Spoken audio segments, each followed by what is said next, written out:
Hi, എല്ലാവർക്കും ഡാനീസ് ഫാമിലിയിലേക്ക് സ്വാഗതം. അപ്പോൾ ഞാനിന്ന് തയ്യാറാക്കാൻ പോകുന്നത് ഇന്നത്തെ വീഡിയോ എന്ന് വെച്ചാൽ അരവണ പായസമാണ് കേട്ടോ. അപ്പോൾ അരവണ പായസം എന്ന് വെച്ചാൽ കഴിക്കാൻ നല്ല ടേസ്റ്റാണല്ലേ. അപ്പം അത് തയ്യാറാക്കാമെന്ന് വിചാരിച്ചു. അതിനായിട്ട് പാത്രം അടുപ്പത്ത് വെച്ച് ചൂടായി അതിലേക്ക് ഉണക്ക മട്ടരി കഴുകി വൃത്തിയായി നമുക്ക് ബ്രൗൺ കളറാവുന്നത് വരെ ബ്രൗൺ കളറായി വന്നിട്ടുണ്ട്. വറുത്ത് കോരി മാറ്റിയതിന് ശേഷം ലേശം ആവശ്യത്തിനുള്ള നെയ്യൊഴിച്ച് അതിലേക്ക് തേങ്ങാക്കൊത്ത് വറുത്തെടുക്കാം.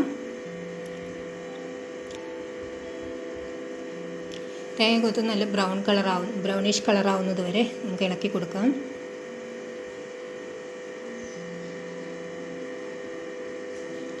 ബ്രൗൺ കളറായി വന്നിട്ടുണ്ട്. അതിലേക്ക് വറുത്ത് കോരി വെച്ച ഉണക്കലരി ഇട്ട് കൊടുക്കാം.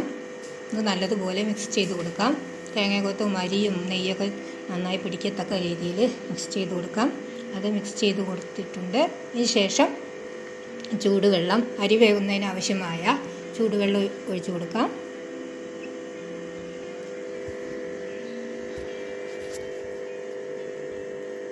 അരിയെല്ലാം നല്ലതുപോലെ വെന്ത് വന്നിട്ടുണ്ട്. അതിലേക്ക് ശർക്കരപ്പാനി ഒഴിച്ചു കൊടുക്കാം.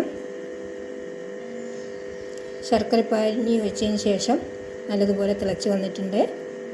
ലേശം ചുക്കുപൊടി ചേർത്ത് കൊടുക്കാം. ഏലക്കായ്പ്പൊടിയും കൂടെ ചേർത്ത് കൊടുക്കാം.